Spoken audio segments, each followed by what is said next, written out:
have to think about why you're doing this. As long as you keep the big picture at the forefront, that's the most important thing. And it's for one, to have some generational wealth for my kids.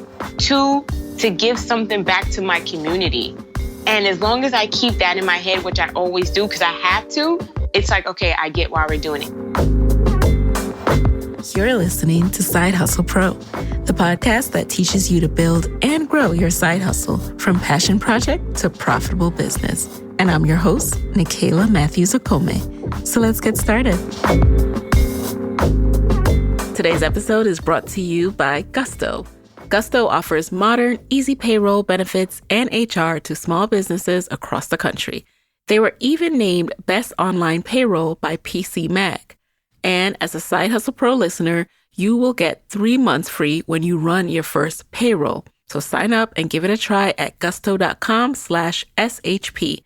That's gusto.com/SHP. Hey guys, welcome back to the show. Today I'm back with another Side Hustle Spotlight episode. So these are episodes, as you know, where I will interview someone who is still side hustling or very early in their entrepreneurship journey, just left side hustling and is now doing it full time. I'm finding it really interesting as someone who's going through her own journey, just recently having left her job. And so I really love speaking to other people at this stage as well. Let me know how you guys are enjoying these. So today's spotlight is Aliyah Jenkins. Aliyah is the owner and founder of Body Treats, LLC. Body Treats is an all-natural, organic, chemical, and toxin-free skincare line that specializes in pastry-inspired scented products. Body Treats uses only raw, organic butters, organic oils, and certified therapeutic essential oils. Working in the healthcare field for 8 years as a nurse practitioner and registered nurse, Aliyah noticed that there was this kind of revolving door cycle with most of her patients. They continued to come back to the hospital with the same health problems that they initially left with. So she decided that it was time for a different approach and adopted a holistic lifestyle herself, which included a plant-based diet, physical and mental exercise, and the use of herbs as medicine. While adopting this holistic lifestyle, Aliyah was also in search of an all-natural skincare product that smelled like baked goods and was unsuccessful in finding it. So she decided to make it herself right in her kitchen. Through the advice of her sister, she then decided to make her personal skincare products into a business. And in today's episode, we will get into how she side hustled while being a nurse, while getting pregnant, having her child, and how she was able to scale her business. Can't wait for you guys to hear this one, so let's get right into it. So welcome to the guest chair, Leah. Hey, Nicaila. Thanks for having me. Thank you for being here. Let's jump right into it. What made you decide to start side hustling? Okay, so I found out I was pregnant and I just started a new job, literally. So I knew I was only going to be working for 6 months. And after that 6 months, I'm like, okay, what am I going to do? So I already knew how to make body butters because my son, he had eczema. And I was making his own creams for him because, you know, within the medical field, we like to write prescription for steroid topical ointments. And I didn't want to give him any of that because I know what the side effects and the long-term effects of that was. So I did some research and made his own products. So now fast forward, I'm pregnant and I started making my own stuff for myself and was thinking about making a business into it, but was working on the plan. But once I found out I was pregnant, I was like, okay, you know what? Let's just go with this because I know I'm going to be out of work for a while. I need to find a way to make some money and keep me occupied. So that's why I started my side business. So what was your full-time job? I was a nurse practitioner. And like being pregnant, going on maternity leave, were you planning to not go back? How did you know you'd be out of work for a while? Were you not getting paid leave? Well, I was getting paid leave, but the first time I went on maternity leave with my son, I was out for 6 months and I knew that 6 months wasn't enough time with him. So when I had my daughter, I knew I was going to be out longer than 6 months. So I'm like, okay, I got to figure something out, you know. And then I was already not feeling working in corporate America. Even though it's in the hospital, I was working in one of those big corporate teaching hospitals. And I just knew it wasn't for me. Like, I don't feel like my voice was being heard. I don't feel like I was important. So I knew eventually at some point I was going to exit. And this just made it easy for me. You know what's so funny is growing up, my mom's a nurse, and always wanted one of the three of my sisters and I to be a nurse. You know, she was always just emphasized what a great job that is. So clearly, at some point, you thought that, but that changed. Right. Well, I'll be honest. When I was a registered nurse, I loved it. The relationship between the registered nurse and the doctor was great. I feel like once I became a nurse practitioner and now I'm in the seat of making the decisions, that's where I feel like the dynamic between the physician and the nurse changed. It was more as if, okay, you're still the registered nurse. You take the orders, you do this. And I'm like, listen, I have my master's. I have a license. I have my degree. Like, we're supposed to collaborate with each other. And it wasn't that way. You just don't feel heard, at least in where I was working at. I'm not going to say the names, okay. But at least where I was working at, I just didn't feel I was being heard. So I just knew, and I could have went to another position and tried, but I'm like, you know what? I'm not even going to do all this. I'm just going to find another way to use my license. Okay. So now you knew you wanted to start something on the side. And you already had experience making butters. How did you learn how to make butters and how long were you doing that? Oh, okay. Well, unfortunately, when my son was born, he was born with eczema, and I wanted to do something natural for his skin. So I went on YouTube. Well, before I went on YouTube, I did research on what different types of oils and butters and things you can use on your skin. Of course, shea butter is the best. So from there, I looked at what oils, what mixed with it, which essential oils are best for your skin. And I went on YouTube and I watched a whole bunch of videos on how to make body butter. And just from, experimenting and trying and using this and using that and see which one worked on his skin, I finally came up with a formula that worked and went from there. So your formula, you kind of took it sounds like you learned, but then you also experimented on your own. And that's how you came up with the winning mixes. Exactly. So how did you go about setting up the side hustle? Once you realized you wanted to start experimenting with selling, because I assume that's what you meant by you knew you had to do something. So what was your next step? Okay, so from there, I'm like, okay, I have this body butter and it's great. So I had my sister try it. She tried it.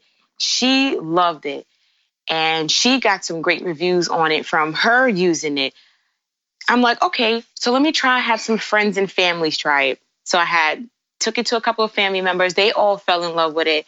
And I'm like, okay, you know what? I think it's time to sell. So I had a couple $100. I mean, like $250. So I went to the African store, got a whole bunch of butters, essential oils, and I went to the Chinese restaurant, went and got some containers that you use. Like, they have like those really small soup containers. Did you just say the Chinese restaurant? Yes, I did. Wait, how did you convince them to give you these containers? Did you pay for them? Yeah. So I'm like, listen, I think I bought like $100 worth. I was like, I have $100. How many of these containers you gave me? He's like, I give you $1 each. So he gave me 100 containers for $100. And those were my first containers and my first labels. They were written on, like I wrote body treats on them and all the ingredients. And I took it to my old job that I was working at before I got the new one.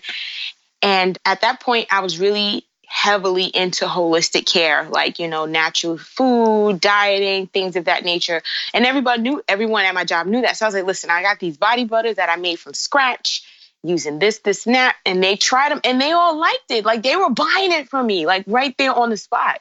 Really? Just so you would open it, they would smell it or how? Yeah. So I had some samples to the side. And I was like, look, these are the samples. Try them, rub them on your hands. And, working in healthcare, that's our biggest issue, our hands, because we wash our hands all day. So they were rubbing on their hands. They was like, oh my God, this feels so great. I love it. Yeah. I got some right here for sale. you know, and at that point, I was giving it away like for dirt cheap because I just really needed to know like if it worked or not. And the feedback that I was getting was great. Everyone was like, "Listen, I used that cream. I cannot go back to using a regular cream after using this because my skin feels amazing." And I was like, you know what? That's it. Let's go full throttle. Let's just do it. Had you made all 100 containers, like everything you bought from the Chinese store, did you fill up all of those and sell them out? Yes. Wow. I would say within about 2 months, 2.5 months, I sold them out because after I tried it out, I did an event right after, which was ridiculous. Like, who does that? I was like, you know what? Let me just take it to the masses. And I did an event and I sold literally everything I had. Wow. Were you still pregnant at this time? Yes, I was 6 months pregnant. Crazy. I am so impressed because, first of all, you're scrappy. You know, you would think you would have gone to, I don't know, where do people go for containers? Michael's, Costco, I don't even know. But you're like, oh, let me just go down the block. I've seen some containers at the Chinese store. Let's start there. Did you stay with those containers or after Absolutely that first batch? So where did you look next to find containers? Okay, so after that, I'm like, okay, I can't, you know what it is? I had a vision in my head. I wanted a twist cap container. I wanted it to be clear and pretty and that acrylic kind of look. So I looked online and I searched so many places. And one place that I found is called Burling Packaging. Mm-hmm. They have them. And what I like about them is they have it in all sizes, from really tiny containers to really big containers. And I've been buying from them since then. But it was a difficult process because, you know, you don't want to buy bulk containers and you don't know what you're getting. So I had to go through a lot of companies and ask them if they could send me samples, if they mind sending me samples. I did go to places like Michael's and things of that nature to see if they had containers that I would want. You know, then I experimented with glass containers. Terrible idea. Don't do that. Why was that? Why was that? Because I'm trying to be environmentally friendly.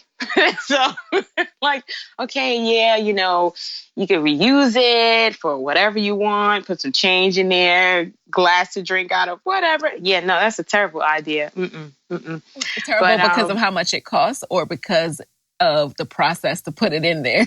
One, cost. Two, it can break. And, but the process of putting it in was easy.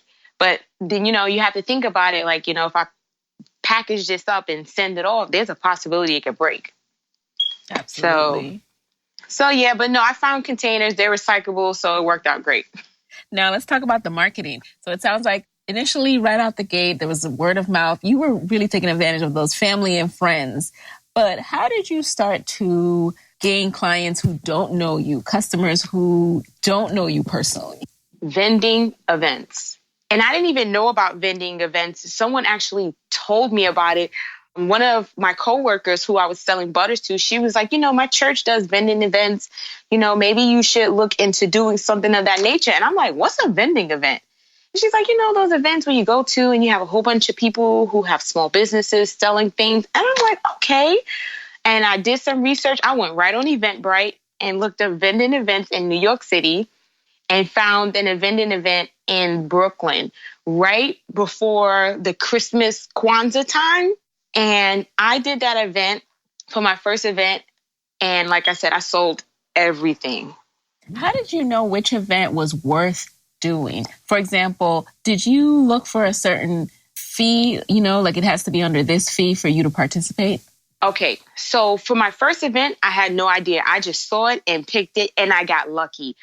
But being 2 years in business now, you have to be very strategic about your events. So it all depends on what you're looking for. So for me, for myself, I'm looking for events where I can network, learn something, and make money. Network because I'm a small business and I really need to get out there and start meeting people. Of course, we want to make money. And learn something. And why I say learn something is because I have 2 small children. I'm not in a position to go to anybody's classes because I have to set up babysitting services. Yeah. I really can't go to school right now because it would really put, like, you know, it would be difficult trying to do childcare and going to school and I don't have the time. So if I pick an event where I'm learning something as far as branding and marketing and business, I just got all my money back if you ask me. But as far as the event, I don't mind spending $150 on an event if I know I'm going to get all three of those things that I'm looking for. And plus, I'm going to make my $150 back plus some, because that's just me. I'm a hustler. I'm not leaving until I make my money back. Whatever I spend on that event, including transportation, I'm getting my money back. Yes, I am always the first to get there. And I talk to everybody. So even if you don't sell skincare, you're coming to buy from me because I didn't talk to you and I haven't made you so intrigued. You're going to get, you're going to want to buy it.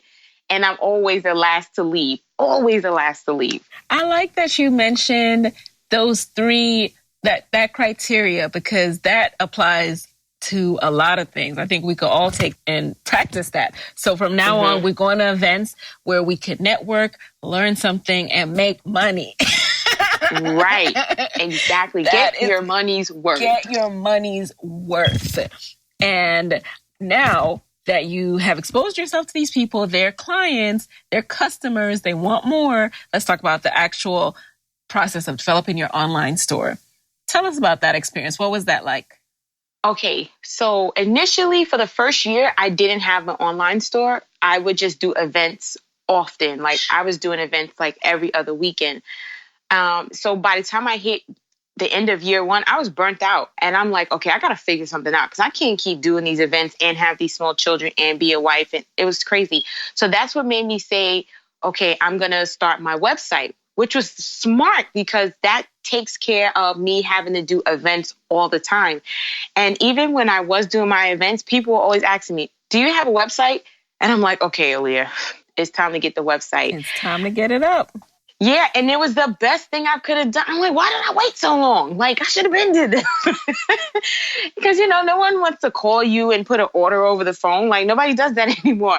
They want to go on the website, order their stuff, get their confirmation, no one is coming, and call it a day. Like, they only want to talk to you when they see you in person. They don't want to talk to you on the phone. So getting the website was one of the smartest things I've done. You can build a website yourself. I didn't have the time to do it, so I paid somebody to do it. And I shopped around. I didn't just, say, okay, first person who comes to me, this is what I'm going to do. No, I shopped around like, this is what I want to spend, but this is my vision. And is my vision, can you enhance my vision? Because I know my vision is limited. Like, as far as graphics and designs of that's not my thing. But can you see what I'm seeing and then make it bigger than that? And then once I found someone who could do those things, okay, now we can talk. So at this time, were you still working? At what stage did you step away from your job and were doing this completely?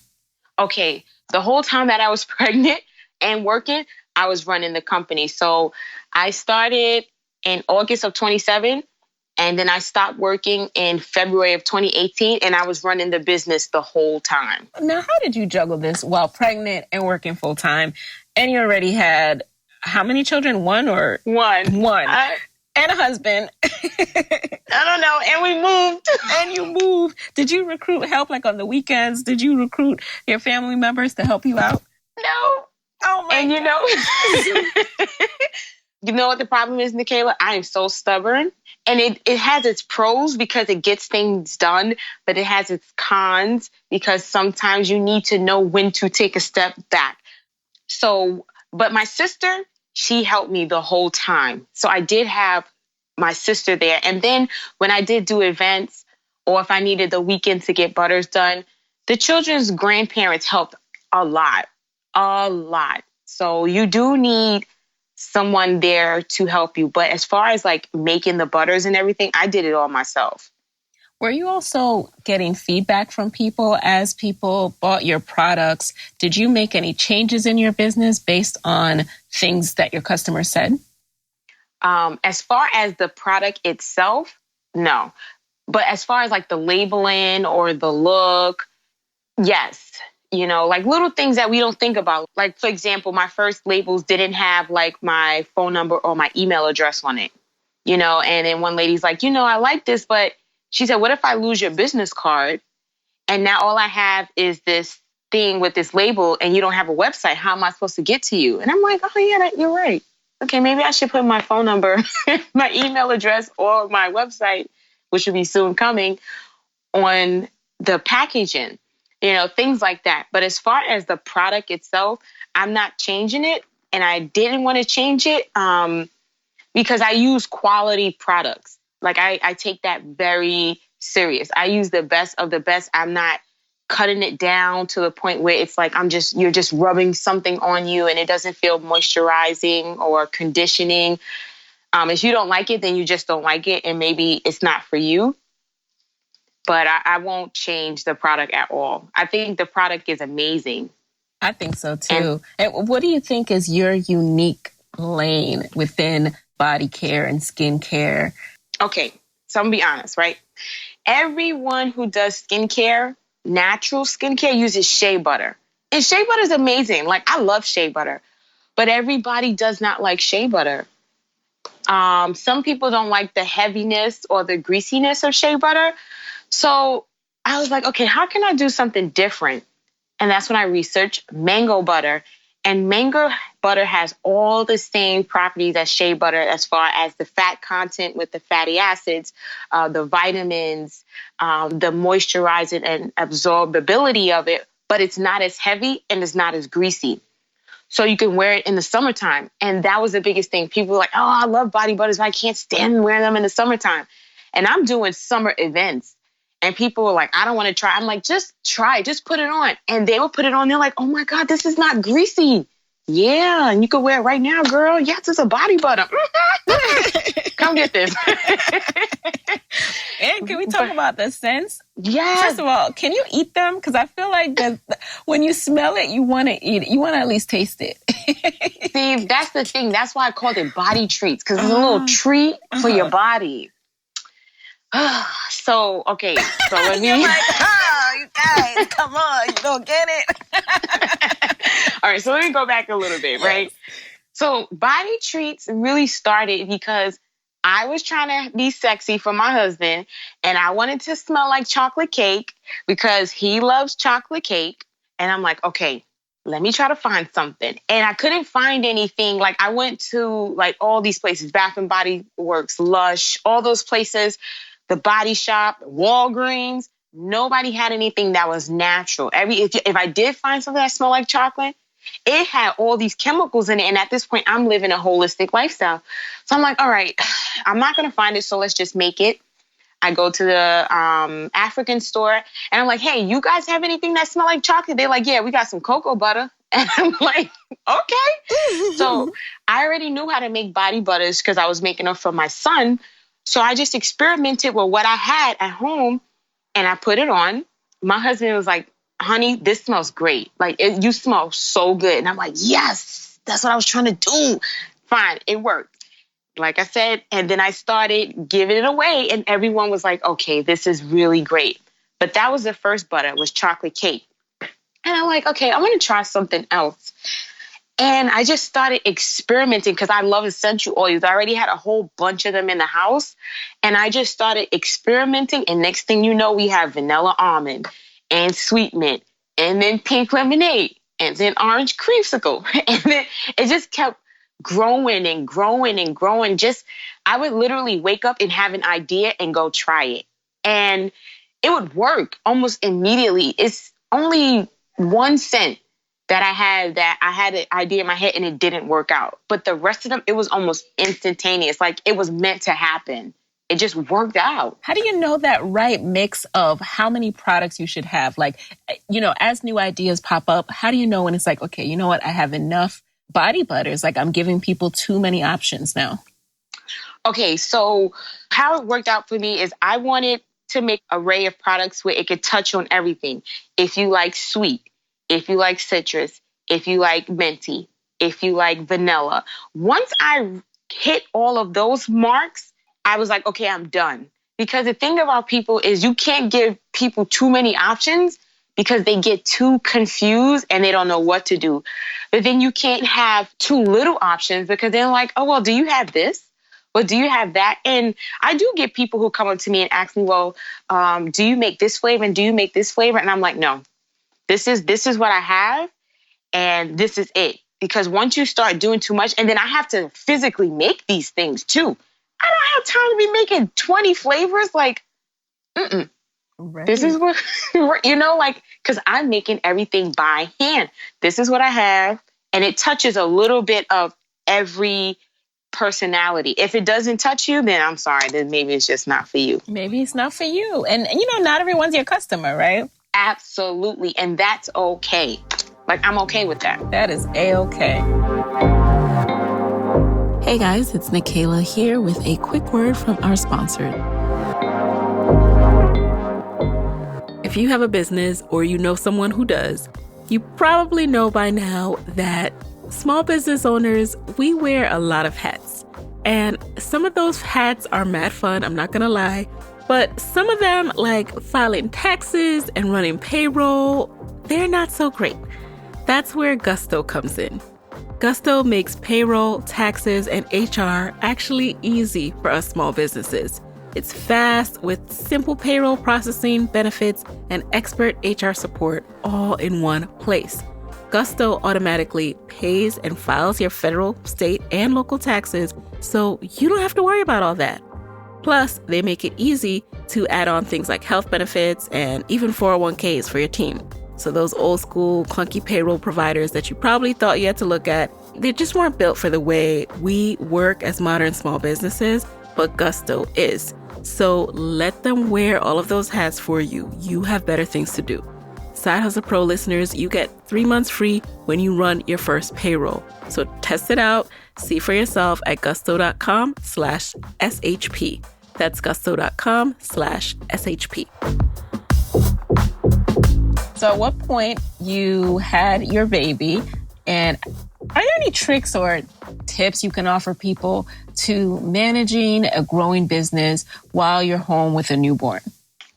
OMG. So, all right, Nikki, I'll be honest. It took me literally a year to figure this out. Her first 2 weeks that she was born, I didn't do anything. I just couldn't. And then I was sitting with her one day and I'm like, Aliyah, what are you going to do? You're just going to give the business up? Like, you got to figure something out. So I literally have to plan daily. And I make 3 lists. 1 list for the kids, 1 list for body treats, and 1 list for Aliyah. And then I prioritize those lists. And I take the 2 things from that list and get it done daily. I can't do more than 6 things to do in a day with the 2 of them. Anything after that, it's not going to happen. But at least 6 things I can get done. And I have to plan daily because, their needs change daily. If they're sick, I'm definitely not going to be able to do the same thing I was doing yesterday when they were running around well, so you have to do that.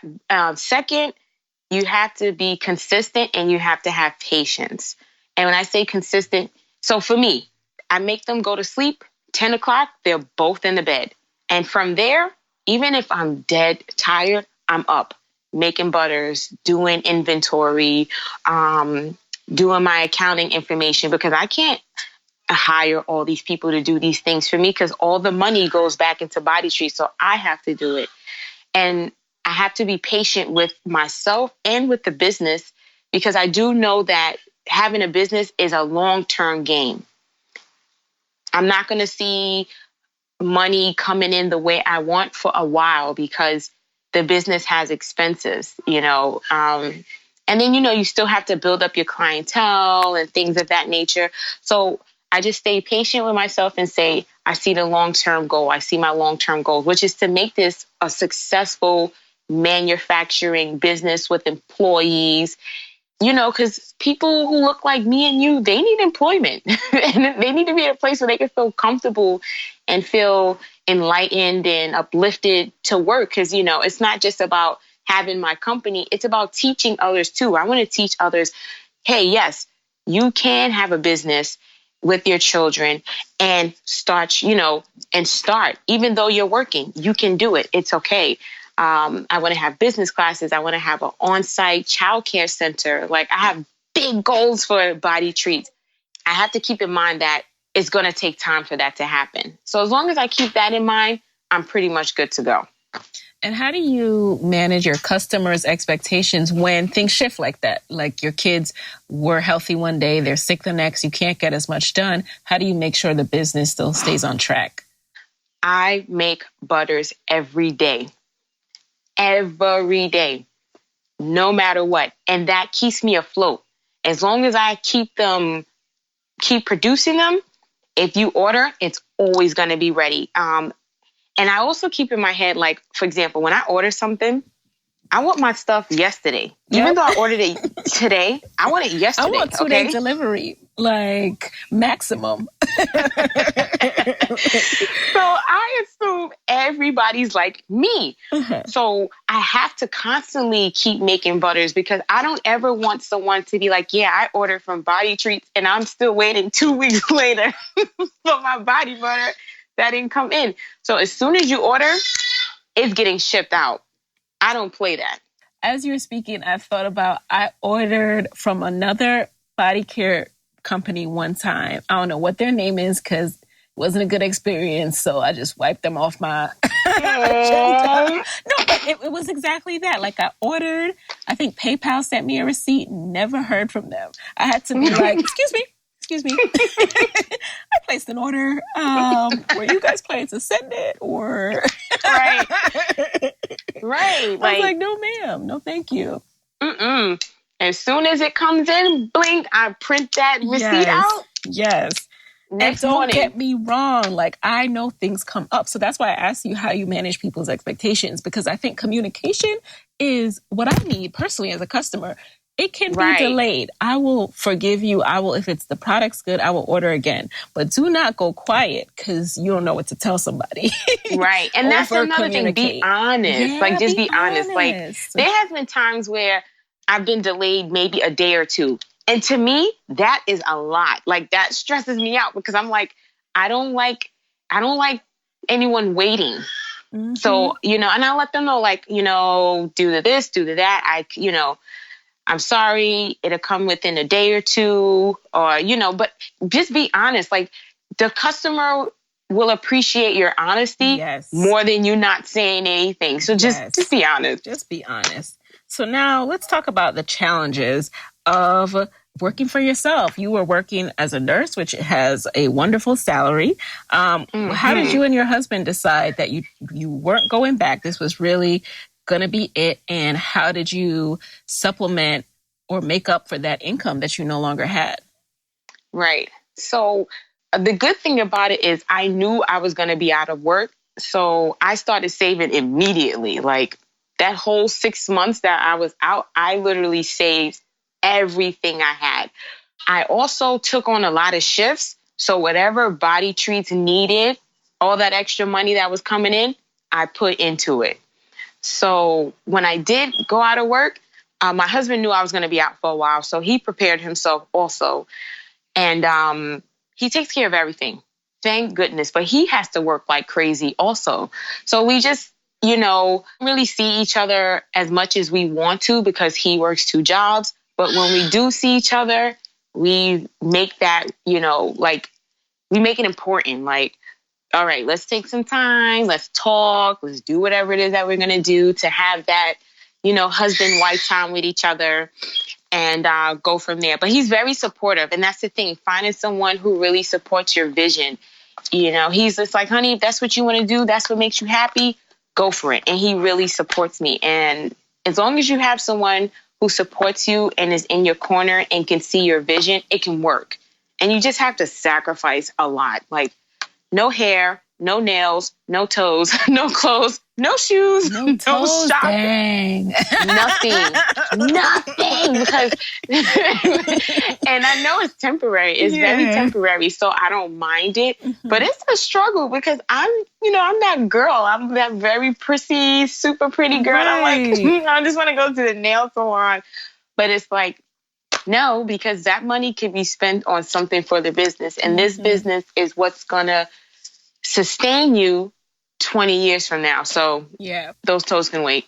And although you can't always predict, when you're going to be in the position you want to be in, did you guys also sit down and talk about, we are willing to do this for X amount of time and we're hoping to get here? Because you and I both know a marriage can't sustain itself when your ship's passing through the night, right? So do you talk about what the end game is and how long you're willing to do this kind of non-ideal situation in order to get there?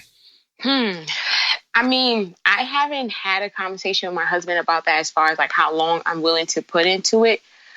But I did have the conversation with myself, and like, let's be honest. If it gets to the point, okay. And I'm not saying quit. I'm talking about, sitting down and planning out and saying, okay, I really think we can get to X by, if I do this and work as hard as I'm about to work, I really think we can get here. And then I will be able to, do less of this or something. Right. Well, it's a little difficult to have that conversation right now. And only reason why is because of the kids. So right now I'm slowly growing body treats with my children. Once the kids get to a point where they are able to pretty much do for themselves, and I mean like at school age, then I can think I will be in a position to have that conversation to say, I'll be able to do this at this time. But right now, because they're so young and they need so much, it's hard for me to pinpoint that. So I just really work with what I have right now. And what do you think if, this is kind of new, but if someone's listening right now and if there's one way that they can help you besides babysitting, but with love body treats, like if there's one way that they could help you to grow your business, what would you say? Well, one thing I do, well, obviously making butters, right? But two, the accounting part of it, because I'm constantly making butters, sometimes that does take a back burner, and it shouldn't. That's actually the really important part, because you need to see where the money's going, where it's coming out from, where it could be saved. That I would say is where I need assistance with. Someone who can help me. I'm very organized, so when I go to do it, it's 1, 2, 3, get it in. Right. It's just the time part of where to find time to get that in. So if I did have an assistant, I would definitely have an assistant help me with the accounting portion of it and making butters. Right. And, it's so important because it's not just keeping track of where the money is going. It's having a true understanding of what it costs you to make each butter. Because when you buy in bulk and you start just, you're producing every day, it's easy to, if you're not weighing and doing the math on how much it is per ounce, gram, whatever, it's easy to not know your cost to make each product. And that's so important to understand your margins. Oh my gosh, that is the most important part. The most important part. Like, when I make every butter, I count every drop of oil that goes in, because you need to know that cost, because if not, you'll lose money. Yeah. You need to take into account how much product you're using, your packaging, your labels, your time. All of that has to be accounted into when you make your product. Because I've had people tell me, your butters are too expensive. Well, excuse me, these are quality products, okay? All right, I'm not just buying this. Right, I'm not just buying this stuff anywhere. I'm getting the best of the best. So when you come back, you know why you're coming back. Yes. It's not like, oh yeah, I just use that. But no, girl, listen, I know this is this money, but I need this in my life. Like, I want you to feel like you need this. And you can't do that when you're using basic stuff. Like, no, I'm getting the best stuff. Exactly. Period. And, I guess being in New York might make it a little bit harder for some of your customers too, because you're used to that $5 shea butter man on the corner. This is not the $5 shea butter, y'all. This is not that. Right, on Jamaica Avenue. Exactly. Like, no, it's not that. So I hear you on that. And also, a little goes a long way. We're also used to just scooping out this big old dollop of whatever. A little goes such a long way with quality products. Yes, I tell my customers that all the time. Like, you should not be running through your butter in a month. Like, when you spend your money, you're getting your money's worth. A little really does go along. Like, a little fingertip full. You can rub on your whole arm. Mm-hmm. Literally. But that's what I want. Like, I want you to get your money's worth because I'm putting all my love and creativity and time into it. I want you to feel like you're getting that back when you use it. Speaking of quality, you are making organic, vegan products. What is it like to preserve a product when you're not using preservatives? Okay, very easy. As long as you're not using anything water-based, you're good to go. It generally has a shelf life of a year. So, like in my butters, I don't use any aloe or water or anything of that nature because it will mold and get bad. Okay. And does the temperature matter? Like you have to keep it at a certain temperature? Yes, room temperature. Anything over 70, I would say anything over 78 degrees is going to melt. Like, sorry. It's natural. So I tell people all the time, don't leave it in your car on a summer day. Yes. You're going to come back to a bottle of liquid because it's natural. Yeah. But the good thing is, if you just put it back in the refrigerator or the freezer for a few minutes, it goes right back to its state. So you're good to go. Okay. And are you at the point where you're making consistent revenue and you can kind of predict it each month? Yes, which is good. Like initially it was like, oh my goodness, I don't know what's going on. You know, like I wouldn't hear anything for weeks. Then stuff would come in. They wouldn't hear anything for weeks. But now it's getting to the point where things are coming in daily, which for a year or two, I think that's amazing. I will take it. Like even if it's more like a couple of orders a day. I would say about 2 to 3 orders a day. But to me, like I said, I went weeks without hearing anything. And wow. I'm like, oh my God, this is not going to work.